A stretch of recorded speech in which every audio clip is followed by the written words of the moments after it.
Okay, so game against 1600 with white pieces, starting with d4. Hopefully we will play Queen's Gambit. Is my opponent gonna go for d5? That's the question. Okay, my opponent went knight f6, so I just simply go c4, and we will see what is my opponent intending to do.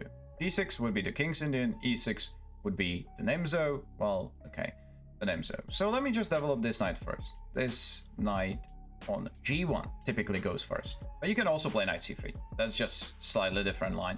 Most of the time we will develop both of the knights anyways. So my opponent went bishop e7, which seems to be quite passive, so let me just play the move knight c3. Now I'm planning to play e4. If my opponent doesn't go for stuff like d5, I love to have a center like this. Exactly. And now I might even go e5, grab more space in the center, put pressure on the knight. This seems to be beautiful. Then the knight would probably have to go back to g8, and the position would be incredibly passive. So this is gonna be quite a tough decision for my opponent. I'm not entirely sure what should I do, probably something like d6. Okay, my opponent went c5, with the idea of attacking the pawn on d4. However, if I go e5, and my opponent takes, I win a piece, my opponent wins a piece, but then I win another piece. So that seems that after e5, c takes d4 is a losing mistake. But what else can my opponent do, right? My opponent just moves back with the knight. I go d5. I'm just rolling over my opponent with my pawns. Oh my god, knight h7. That's such a bad square for the knight. Let me just play d5 and grab more space. This is beautiful. My opponent is completely suffocated. Now I might even play something like d6, grab even more space, and then knight b5, knight c7 check. Winning the rook. So it seems to be very bad for black. And now I'm not entirely sure what should black do. Maybe d6? At least open it up. It's quite a difficult position to play, to be honest. Okay, so my opponent went shore castle. So I'm thinking of just simply playing the move d6, grabbing even more space. Yeah, let's do that. My opponent probably has to play bishop g5. That's the only way of how to avoid loss of the bishop, but then I'm gonna take. And if my opponent takes with the knight, I go f4. Hit the knight and reinforce the center, and the knight will have to go back to its original square, the square h7, which is obviously horrible. So what to do after knight h7? I can probably just develop my bishop, right? That looks juicy. Black is struggling so much. Look at the bishop on c8. It's so bad. My next move is probably going to be castle short. Okay, b6. Let's weaken in this diagonal a little bit. The question is, what happens after bishop e4? I guess knight c6 is the only move. But it's not losing the rook, because I don't really want to take. I don't want to exchange material because I have so much more space. So let me maybe play queen f3, knight c6 and queen e4. Having this battery attacking the knight.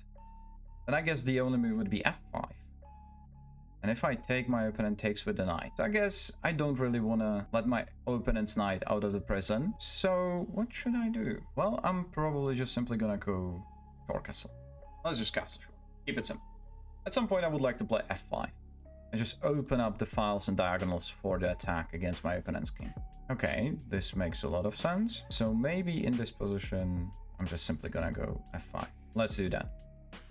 If my opponent doesn't take, then I'm probably gonna play f6 and then start attacking my opponent's king, and that just seems to be falling apart.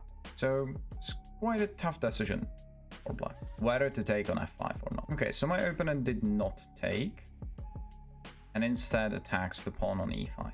Well, in this case, I might probably just play queen e1, protect the pawn, and also prepare something like queen g3 and bishop takes h6.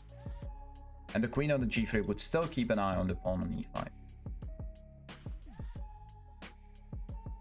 Knight d4, improving the knight. However, I think that I can just simply play the move f6 and break apart my opponent's pawn structure in front of the king. If my opponent takes, I will probably take on h6 and then queen g3, queen g7 checkmate. That's my plan. If my opponent doesn't do anything, then it's gonna be difficult. Okay, g5, now the knight on h7 is even worse than it was, and I can't believe that it is possible. So let me just play... What should I play? Should I just play h4 just to open it up?